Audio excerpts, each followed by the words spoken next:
Hi everyone, welcome back to my channel.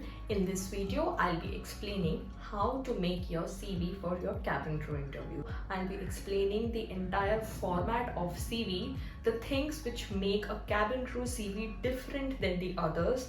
I'll also be sharing how to make your CV ATS friendly.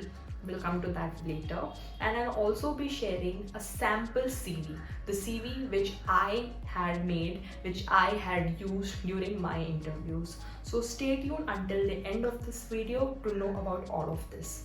Without any further ado, let's get started.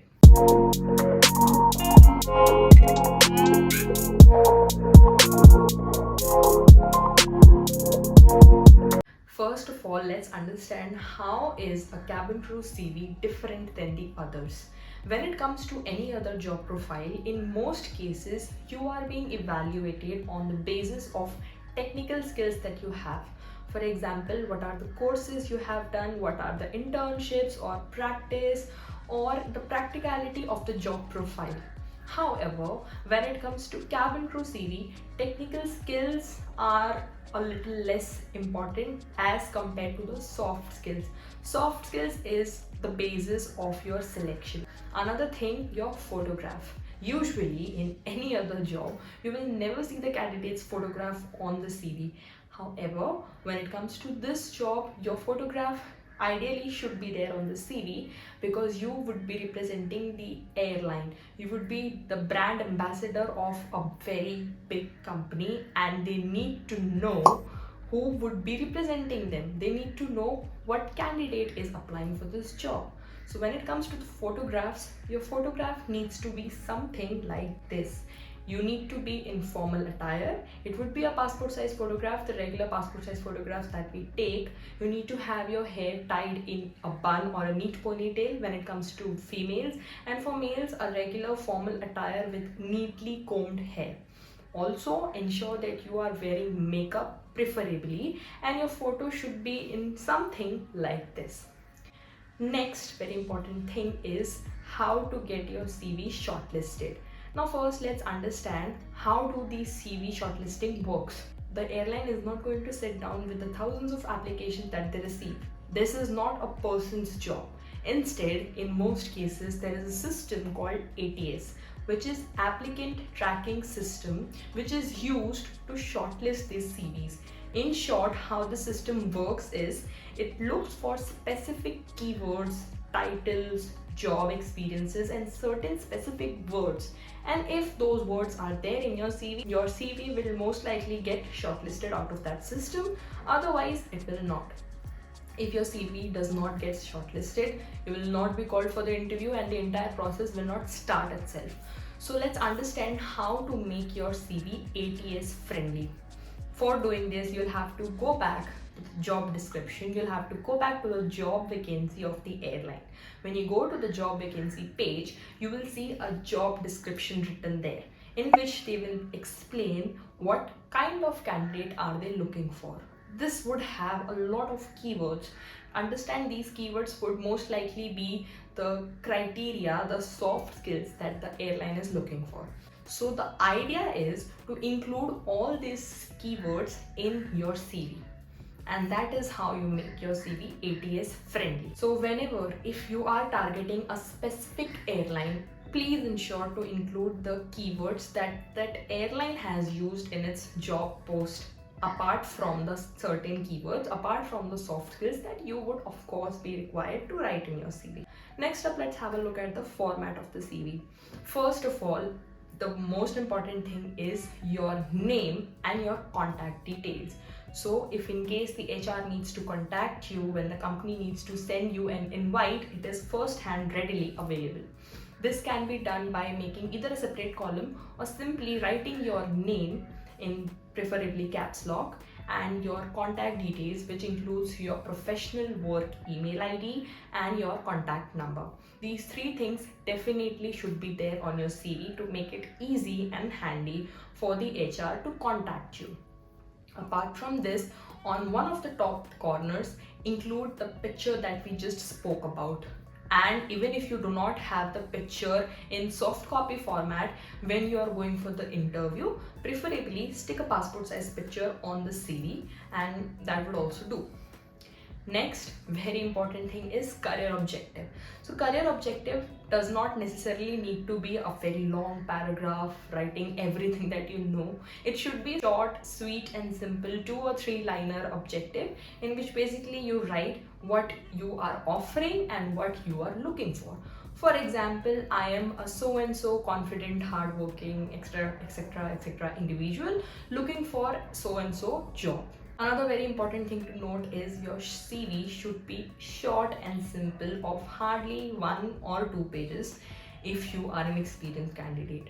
Otherwise, no HR, no interviewer is going to sit there shuffling through multiple pages. So you have to make it short and sweet and include all the details that are required.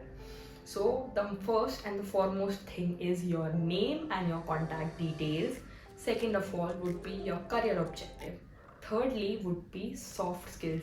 Just like we spoke at the beginning of the video, this is the most important part, because this is how they will know if you are fit for the job. And these are the words which will get your CV out of that ATS systems.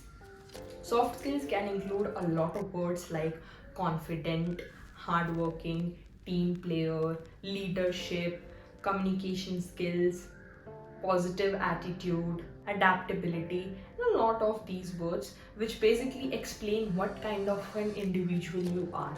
And this is very important in any kind of customer oriented industry. Next up is work experience. If in case you are a fresher, instead of the work experience part, please do not write work experience and fresher, because that pretty much is irrelevant. If you are a fresher, you can add another section. Even if you are an experienced candidate, you can add another section called achievements. In this, you can include every extracurricular activity that you have done or any additional achievement that you have.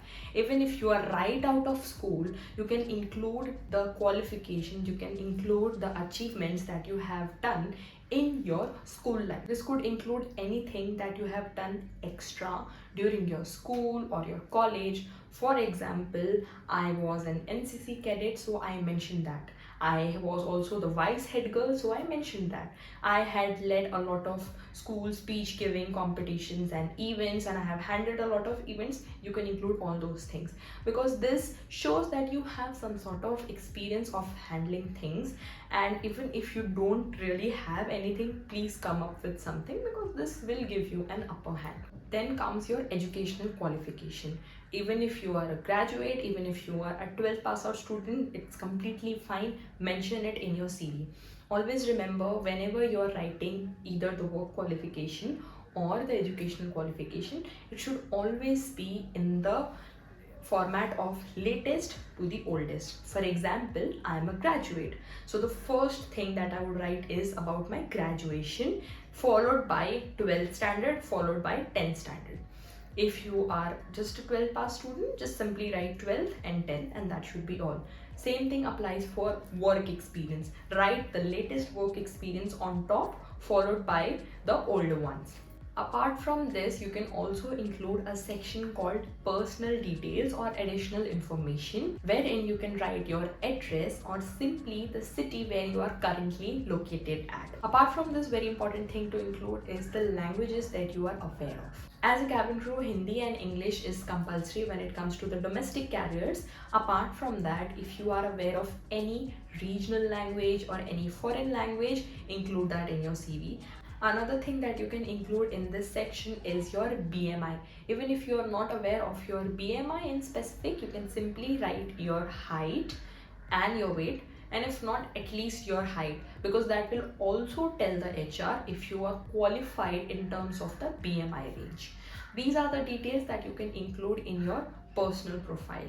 Now, when it comes to my specific CV, understand, please do not copy paste, because every individual is different. My qualification would be different, my work experience would be different, yours would be different.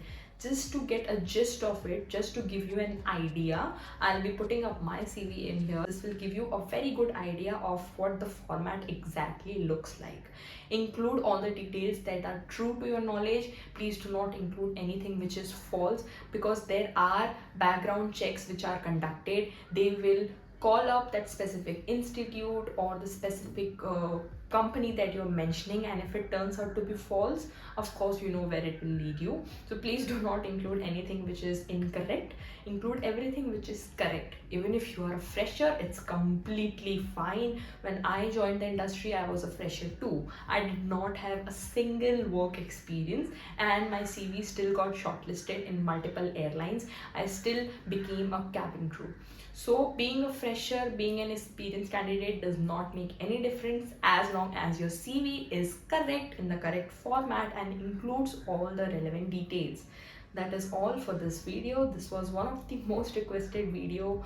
I'm sorry, I know I had been missing since a few days. I was very occupied with all my exams and trainings happening, so I could not find the time to make a video, but then here it is on all of your requests. I hope this video helps. Do let me know if you have any questions in the comment section below, and I'll be more than happy to answer.